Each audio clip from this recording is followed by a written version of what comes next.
नमस्कार मित्रांनो. आज आपण एक्सप्लोअर करणार आहोत 10वी आणि 12वी नंतरचे आपल्याला उपलब्ध असलेले शेकडो नव्हे तर हजारो करिअर्स. चला तर मग जाणून घेऊया 10वी आणि 12वी नंतरचे आपल्याला उपलब्ध असलेले 3000 पेक्षा अधिक करिअर कुठे शोधायचे आणि कसे शोधायचे. तर मी आहे आपला होस्ट संतोष भोते, सरस्वती कॉलेज शेगाव आणि को फाउंडर एआय सायन्स LLP. तुम्हाला माहित आहे का, आपल्याला आपल्या ब्रेनला एक अशी सवय झालेली आहे, की इतरांपेक्षा काहीतरी वेगळं आपण करतोय, म्हणजे आपल्याला समाज काय म्हणेल? जसं म्हणतात ना, "सबसे बुरा लोग क्या कहेंगे लोग." यांनी फार पछाडलेलं असतं. Being different is always difficult and challenging, but becoming what you are is real mantra of success. म्हणजे काय? तर वेगळं बनण्याची भीती मुळीच वाटू देऊ नका. तुम्ही जे ओरिजिनल आहात, तेच जर तुम्ही बनलात, तर तुम्हाला सक्सेस हे गॅरंटीड आहे.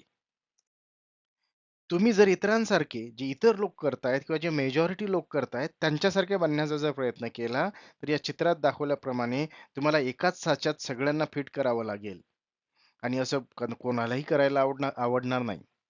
तर लक्षात घ्या मित्रांनो, तुम्हाला तुम्ही जे आहात ते बनायचंय. इतरांना जे सक्सेस मिळालं, ते तुम्हाला मिळेलच अशी गॅरंटी नाही. त्याच्यामुळे तुम्ही जे बना, जे तुम्ही ओरिजिनल आहात. पण ओरिजिनल मी कोण आहे? हा सगळ्यात मोठा प्रश्न आहे. ओळखायचं कसं? आता मी कोण आहे, हे जर ओळखायचं असेल, तर भारत सरकार आणि वाधवानी फाउंडेशन यांनी संयुक्तपणे एक मार्ग आपल्याला उपलब्ध करून दिलेला आहे. आणि तो मार्ग म्हणजे माय करियर ॲडवायझर हे ॲप. या ॲप किंवा वेबसाईटला जाऊन तुम्ही काही साध्या प्रश्नांची उत्तरे देऊ शकता. आणि हे उत्तरे दिल्यानंतर तुमच्यामधलं जे हिडन टॅलेंट आहे, तुमच्यामधले जे गुण आहेत, हे ॲप शोधून तुम्हाला सांगतं. तुमचा एक रिपोर्ट कार्ड बनवून देतं. आणि त्या रिपोर्ट कार्डवरून आपण ठरवू शकतो, की आपण कुठल्या फील्डसाठी, कुठल्या क्षेत्रासाठी योग्य व्यक्ती आहोत. तर माझी तुम्हाला ही सल्ला आहे, की सगळ्यांनी हे ॲप किंवा वेबसाईटला जाऊन आपलं अकाउंट तयार करावे आणि अकाउंट तयार केल्यानंतर तुम्ही ह्या साइटवरच्या प्रश्नाची उत्तरं द्यावीत आणि उत्तरं दिल्यानंतर तुमचं जे रिपोर्ट कार्ड बनेल, ते रिपोर्ट कार्ड माझ्या दिलेल्या मेल आयडी वरती शेअर करा, जेणेकरून मी पुढचा तुम्हाला मार्ग सांगू शकेन. एकदा तुम्ही तुमचे गुण ओळखलेत, तर तुमच्या मदतीला येतं नॅशनल एज्युकेशन पॉलिसी. तर नॅशनल एज्युकेशन पॉलिसीमध्ये खूप सारे प्रोव्हिजन आहेत. ते आपण नंतरच्या सेशनमध्ये समजून घेऊ. त्याच्यातलं सगळ्यात महत्त्वाचं जे प्रोव्हिजन आहे, त्यातली सगळ्यात महत्त्वाची जी तरतूद आहे, ती तरतूद म्हणजे क्रेडिट फ्रेमवर्क. आता विद्यार्थ्यांनो, आपल्याला मार्क्स नाही मिळणार. याचा अर्थ आपण तसेच पास होणार असा नाही. तर आपल्याला त्याच्याऐवजी क्रेडिट्स मिळणार. त्या क्रेडिटचं स्वरूप काय आहे आणि हे क्रेडिट्स आपल्याला आपल्याला हवे ते विषय शिकण्याचं स्वातंत्र्य कसं देतं, हे थोडक्यात समजून घेऊया. याच्यावर सविस्तर आपण एक वेगळा व्हिडिओ तयार करूया. पण सध्या मी थोडक्यात तुम्हाला समजून सांगतो. आधी आपल्याला कसं होतं, की क्लासमध्ये बसलं, शेवटची परीक्षा दिली, तर मार्क्स मिळायचे. मार्क्स एक ठराविक मार्क्स मिळाले, तर आपण पास डिक्लेअर व्हायचं. पण आता ही परिस्थिती बदलली. फक्त क्लासरूममध्ये बसणे म्हणजे शिकणे, हा कन्सेप्ट राष्ट्रीय शैक्षणिक धोरणानं मोडीत काढलाय. त्यांनी बाहेर कुठे राहून तुम्ही काही काम करताय, त्याच्यातून काही शिकताय, त्यालाही रिकग्निशन दिलंय. तुम्ही स्वतःहून काही करून शिकताय, त्यालाही रिकग्निशन दिलं. कुठे जाऊन एखाद्या अनुभवातून तुम्ही शिकताय, प्रात्यक्षिक करून शिकताय, त्यालाही त्यांनी पॉलिसीनी रिकग्निशन दिलंय. म्हणजे शिकणे हे फक्त क्लासरूम पुरतं मर्यादित न ठेवता, त्याचं स्वरूप आता विस्तारित केलेलं आहे. तर समजा तुम्ही एखाद्या क्लासरूममध्ये बसून 15 तास एखादी गोष्ट शिकला आणि 15 तासानंतर शिक्षकांनी असेस केलं तुम्हाला, त्याला असेसमेंट असं म्हटलेलं आहे, कंटिन्युअस असेसमेंट. म्हणजे तुमची पाहिजे हव्या त्या पद्धतीने परीक्षा घेतली, तुम्हाला करायला लावून, परीक्षेत लिहून नाही. नाहीतर पोहणं शिकवायचं आणि पेपरावर तुम्हाला सांगायचं, की पोहायचं कसं हे लिहून दाखवा. आणि मग तुम्ही त्याच्यात लिहिणार, की या हातानी असे स्ट्रोक द्यायचे, त्या हाताने असे स्ट्रोक द्यायचे आणि मग पोहायचं. पाण्यावरती तुम्ही तरंगू शकता. पण जेव्हा ॲक्चुअल तुम्हाला पाण्यात टाकलं जाईल, तेव्हा पोहता येणार नाही. तर याचा उद्देश काय? तर तुम्हाला स्किल्स आले पाहिजे. जे तुम्ही क्लेम करताय, ज्याचा तुम्ही दावा करताय, ते शिक्षण, तो कौशल्य तुम्हाला आत्मसात करता आलं पाहिजे आणि ते तेव्हाच शक्य आहे, जेव्हा तुम्ही ते प्रॅक्टिकली करून बघता आणि तुमचं हे असेसमेंट, तुमची परीक्षा ही लिहून न होता परफॉर्मन्स करून दाखवण्यातून होतं. तर त्याला म्हटलं आहे परफॉर्मन्स बेस्ड असेसमेंट. म्हणजे तुम्ही 15 तास एखाद्या शिक्षकाकडून एखादा विषय शिकलात, तर तुम्हाला परफॉर्मन्स बेस्ड असेसमेंट एक द्यावी लागेल. तुम्ही जर त्या परफॉर्मन्समध्ये पास झालात, तुम्हाला ती गोष्ट करता आली एका ठराविक पद्धतीने शिक्षकांनी ठरवलेल्या, तर तुम्हाला त्या 15 तासाचं 1 क्रेडिट मिळणार आहे. ही झाली एक पद्धत. दुसरी पद्धत आहे लॅब वर्क. समजा एखाद्याच्या सुपरव्हिजनमध्ये, एखाद्याच्या निदर्शनाखाली तुम्ही प्रात्यक्षिक करून शिकलात कुठलीही गोष्ट. तर प्रात्यक्षिक करताना तुम्हाला कोणतरी ऑब्झर्व्ह करतंय आणि ठरवतंय, की तुम्ही कशा पद्धतीने ते काम करताय. तर अशा प्रात्यक्षिक करून शिकण्याला 30 तासाला तुम्हाला 1 क्रेडिट मिळेल. याच्यातही तुमची परफॉर्मन्स बेस्ड असेसमेंट आहे. फक्त 30 तास शिकलं म्हणजे तुम्हाला क्रेडिट मिळालं असं नाही. तुम्हाला असेसमेंट, परफॉर्मन्स बेस्ड असेसमेंट हे पूर्ण करावं लागेल. त्याच्याऐवजी 45 तास समजा तुम्ही तुमच्या परिस्थितीमध्ये तुम्हाला कुठेतरी एखाद्या कंपनीत काम करावं लागतं आणि तुम्ही तुमच्या आवडीच्या क्षेत्रामध्ये त्या कंपनीत काम करताय आणि तुमचा मॅनेजर किंवा तुमचा जो तिथला सुपरवायझर असेल, तो तुमच्या कामाचं असेसमेंट करतोय. तर अशा कामासाठी पण तुम्हाला क्रेडिट मिळतील. तुम्ही कुठे काम करताय, काम करणारी कुठलीही रजिस्टर्ड संस्था असू शकतं.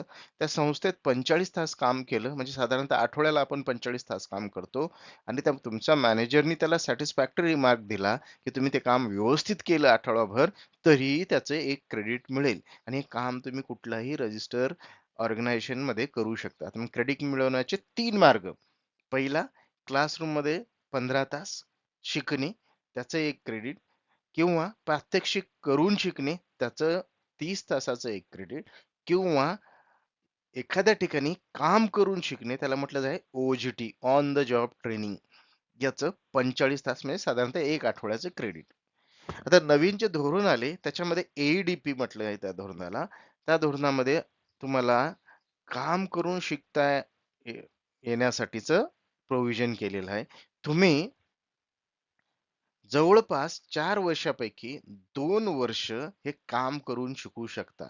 तर साधारणतः विचार केला तर वर्षाला समजा 52 वीक त्याच्यामधले 52 आठवड्यामधले 4 आठवडे आपण सुट्ट्या पकडूया 48 तर तुम्हाला जवळपास 96 क्रेडिट हे फक्त कंपनीत काम करून किंवा कुठल्याही संस्थेत काम करून मिळवता येतात.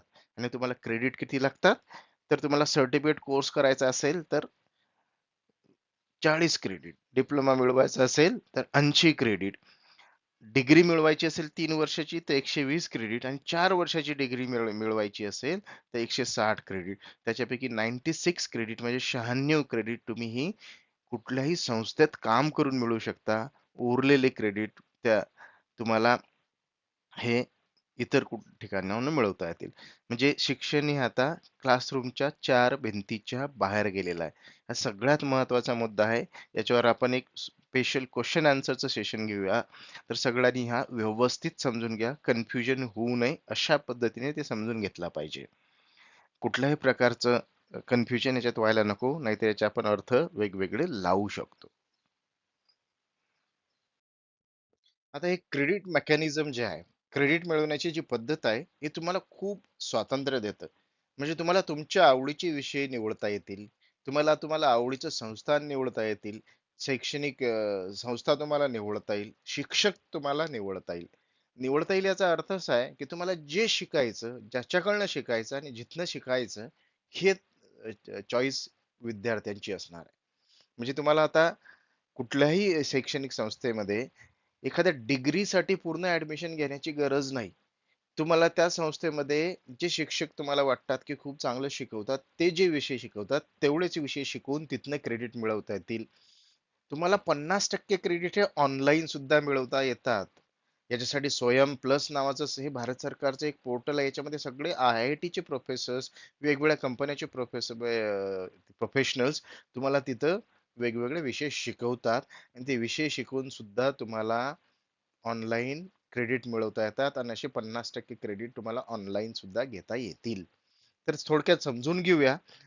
की या क्रेडिट सिस्टमचे जे कोण कोण पार्टनर आहेत आणि त्या प्रत्येकाचा या क्रेडिट सिस्टम मध्ये काय रोल आहे. सगळ्यात पहिल्यांदा बघूया विद्यार्थी.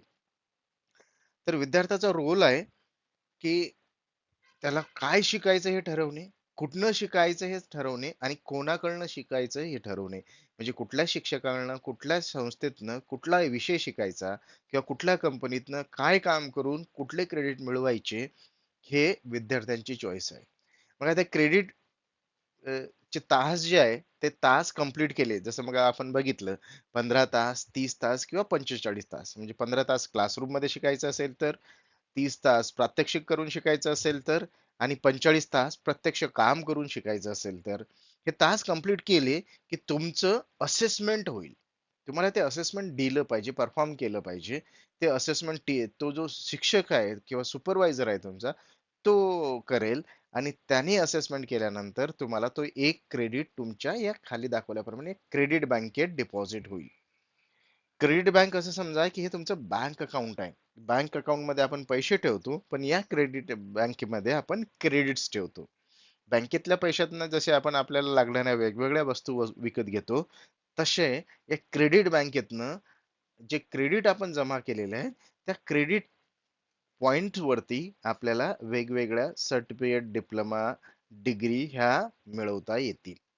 म्हणजे हे क्रेडिट त्यांना द्यायचे ज्यांना डिग्री देण्याची ऑथॉरिटी आहे, जसं की विद्यापीठ. हे क्रेडिट तुम्ही विद्यापीठाला ट्रान्सफर करणार आणि त्या ट्रान्सफर केलेल्या क्रेडिटच्या अगेन्स्ट तुम्हाला ते विद्यापीठ सर्टिफिकेट, डिग्री, डिप्लोमा देणार. तर सर्टिफिकेट मिळवण्यासाठी तुम्हाला 20 क्रेडिट, डिप्लोमा मिळवण्यासाठी 40 क्रेडिट, ऍडव्हान्स डिप्लोमासाठी 80 क्रेडिट, 3 वर्षाची डिग्री मिळवायची असेल तर 120 क्रेडिट आणि 4 वर्षाची डिग्री मिळवायची असेल तर 160 क्रेडिट. आता हे डिग्री, डिप्लोमा, 3 वर्षाची डिग्री, 4 वर्षाची डिग्री हे आपण सविस्तर पुढच्या सेशन मध्ये समजून घेऊ. तर हा झाला लर्नरचा रोल, विद्यार्थ्याचा रोल. त्याच्यानंतर येतो फॅकल्टीचा रोल किंवा शिक्षक किंवा तुमचा सुपरवायझर कंपनी मधला. यांचा रोल काय? डिक्लेअर करायचं मी काय शिकवणार, कसं शिकवणार, त्याचा सिलेबस काय आहे आणि हा सिलेबस त्यांनी ज्या ऑब्जेक्टिव्हनी ते शिकवतात, जॉबसाठी शिकवतायत, तुम्हाला उद्योजक बनवण्यासाठी शिकवतायत किंवा तुम्हाला सायंटिस्ट बनवण्यासाठी शिकवतायत, त्या त्या रिस्पेक्टिव्ह ऑर्गनायझेशन कडनं, त्या त्या संस्थांकडनं अप्रूव्ह करून घेणे बंधनकारक आहे. म्हणजे त्याला म्हटलं आहे सेक्टर स्किल कौन्सिल. म्हणजे फॉर एक्झाम्पल प्रोग्रामर किंवा कम्प्युटर इंजिनियर, या कम्प्युटर इंजिनियर ज्या कंपन्यांना लागतात त्या कंपन्याचा एक ग्रुप बनेल आणि ते ठरवतील की हे काम करण्यासाठी त्यांच्याकडे जे काम आहे, प्रोग्रामर असेल, आर्टिफिशियल इंटेलिजन्स असेल, डेटा सायन्स असेल, हे काम करण्यासाठी कुठल्या कौशल्यांची गरज आहे आणि ते कौशल्य विद्यार्थी कशा पद्धतीने मिळवू शकतो, जी मिळवण्याची पद्धत आहे, तो झाला त्या रोलचा सिलेबस. आणि हा सिलेबस ते सेक्टर स्किल काउन्सिल अप्रूव्ह करेल किंवा विद्यापीठ अप्रूव्ह करेल किंवा ते कंपनी स्वतःच डिसाईड करेल जर आपण ऑन द जॉब ट्रेनिंग करत असेल तर. मग याचं हे तुम्हाला शिकवलं जाईल, तुम्ही काम कराल किंवा कुठल्या तरी पद्धतीने तेवढे अवर्स तुम्ही त्याच्यावरती स्पेंड कराल. त्याच्यानंतर तो शिक्षक ठरवेल की तुमचं असेसमेंट कसं करायचं आणि असेसमेंट केले, त्या असेसमेंट मध्ये तुम्ही जर सक्सेसफुल झाला, तो शिक्षक तुमचे ते क्रेडिट क्रेडिट बँकेत डिपॉझिट केले आणि मग विद्यापीठाकडे जाऊन, युनिव्हर्सिटीकडे जाऊन ते क्रेडिट तुम्ही रिडीम करू शकता. समजा तुमचे जेवढे क्रेडिट झाले त्या क्रेडिटच्या अगेन्स्ट तुम्हाला सर्टिफिकेट मिळू शकतं, डिप्लोमा मिळू शकतं की डिग्री मिळू शकतं आणि हे डिग्री घेऊन तुम्ही एकतर सरकारी जॉब मध्ये जाऊ शकता, कुठल्या इंडस्ट्रीमध्ये काम करू शकता किंवा सामाजिक क्षेत्रामध्ये सुद्धा काम करता येईल. तर ह्या पद्धतीने तुम्हाला डिग्री मिळवण्याची फ्लेक्सिबिलिटी. आणि डिग्री कुठली मिळेल? तर ज्या क्षेत्रात तुम्ही 50% क्रेडिट मिळवलेत, उरलेले 50% क्रेडिट हे तुम्ही तुमचे आवडीचे विषय शिकवण्यात घालवू शकता. म्हणजे समजा तुम्ही 50% विषय, तुम्ही 120 क्रेडिट पैकी 60 क्रेडिट हे कम्प्युटर विषयातले घेतले, तुम्हाला डिग्री ही कम्प्युटर विषयाची मिळेल.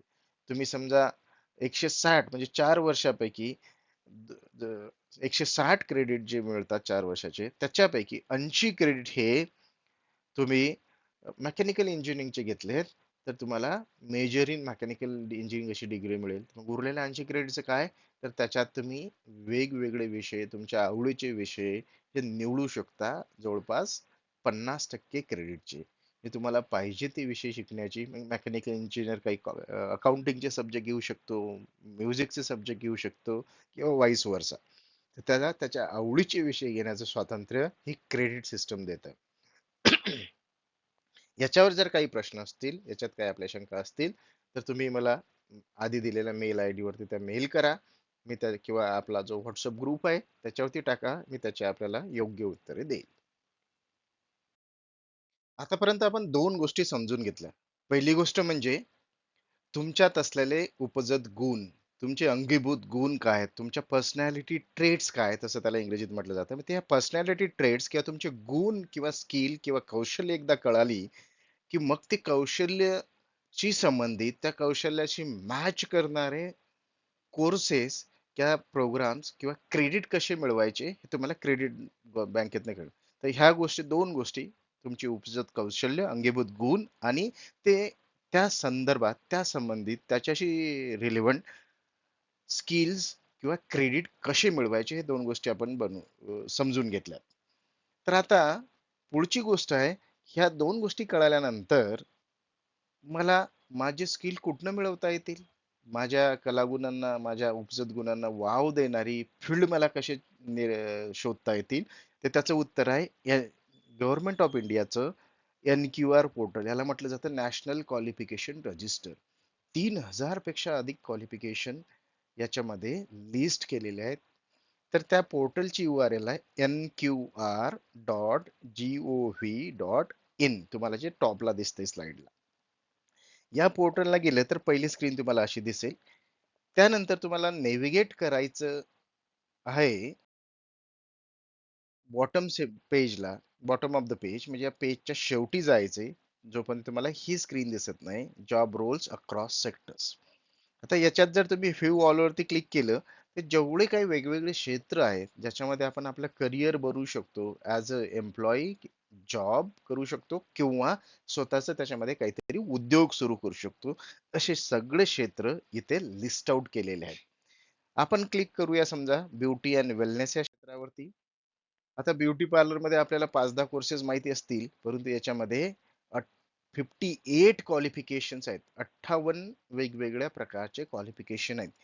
त्याच्यातलंच मी एक क्वालिफिकेशन घेतलं, न्यूरोथेरपिस्ट. हे न्यूरोथेरपिस्ट नावाचं क्वालिफिकेशन जे आहे, हे न्यूरोथेरपी सर्व्हिस प्रोव्हायडर म्हणून त्याला स्वतःचा उद्योग सुरू करता येतो. मित्रांनो, सगळ्यात महत्वाची गोष्ट समजून घ्या, हा कोर्स फक्त 600 तासात कंप्लीट होतो. तुम्हाला स्वतःचं न्यूरोथेरपी सेंटर हे फक्त 600 तास शिकल्यानंतर, ते 600 तासाचं ब्रेकडाऊन कसं आहे हे बघितलं, थेअरी फक्त 120 तास, प्रॅक्टिकल 240 तास, आणि उद्योग कसा करावा याचं जे स्किल म्हणतं त्याला आपण, किंवा जॉब कसा करावा याच्या संदर्भात जे सॉफ्ट स्किल लागतात ते 90 तास, आणि OJT on the job training हे 150 तास. असं याचं ब्रेकअप आहे. आणि हे सगळं जर बघितलं, साधारणतः 90 ते 100 दिवसात कम्प्लीट होतं. म्हणजे साधारणतः 3 महिन्यातच हा कोर्स तुमचा कम्प्लीट होतो.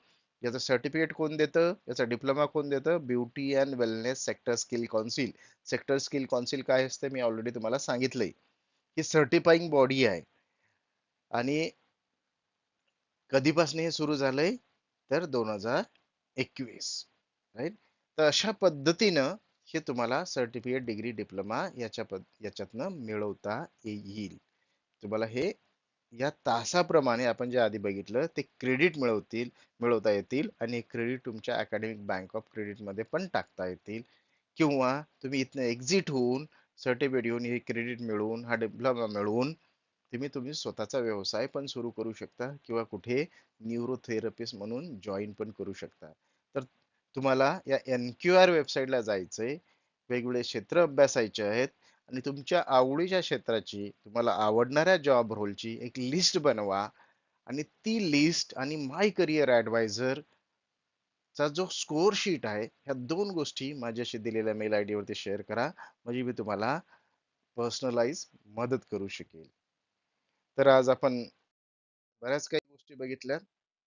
परंतु एक जी एवढं सगळं काही आहे, पण आपली मानसिकता या प्रकारची आहे. त्याच्यामुळे आपण सरळ मार्गाला जातो. काय करायचं तर इंजिनिअरिंग, काय करायचं तर फक्त मेडिकल. मी असं म्हणत नाही की इंजिनिअरिंग, मेडिकल हे कमी महत्त्वाचे करिअर आहेत, पण त्याच्या व्यतिरिक्तही भरपूर महत्त्वाचे करिअर्स आहेत. माझ्या पर्सनॅलिटी ट्रेट्ससाठी कुठले करिअर सुटेबल्स आहेत, हे जर तुम्ही समजून घेतलं आणि त्याच्याप्रमाणे जर तुम्ही चॉईस घेतली, त्याच्याप्रमाणे जर तुम्ही निवडलं, तर मात्र तुम्हाला सक्सेस हे गॅरंटीड आहे. ज्याला सिंगर बनायचं होतं त्याला इंजिनियर बनवलं, तर तो काही चांगला इंजिनियर बनू शकत नाही, किंवा ज्याला इंजिनियर बनायचं होतं त्याला सिंगर जर बनवलं, तोही काही चांगला सिंगर बनू शकत नाही. तर समजून घ्या, प्रत्येकाला स्वतःला ओळखण्याची गरज आहे. ओळखल्यानंतर त्याला कुठले कोर्सेस करायचे हे समजून घेणं गरजेचं आहे, आणि त्याच्यानंतर ते कोर्सेस कुठे अवेलेबल आहे, कुठनं करायचे, त्याची एंट्रन्स कुठली आहे, हे सगळं माय करिअर ॲडवायझर हे ॲप आणि माय करिअर कार्ड्स हे गव्हर्नमेंट ऑफ इंडियाचं पोर्टल तुम्हाला समजून घेण्यासाठी आणि निवडण्यासाठी मदत करतं. चला तर मग थांबूया. पुढच्या व्हिडिओमध्ये आणखी नवीन विषय, तुमच्या करिअर विषयी तुम्हाला माहिती देण्याविषयी आणि तुम्हाला सक्सेसफुल बनवण्याविषयी मार्गदर्शनाचा. धन्यवाद. नमस्कार.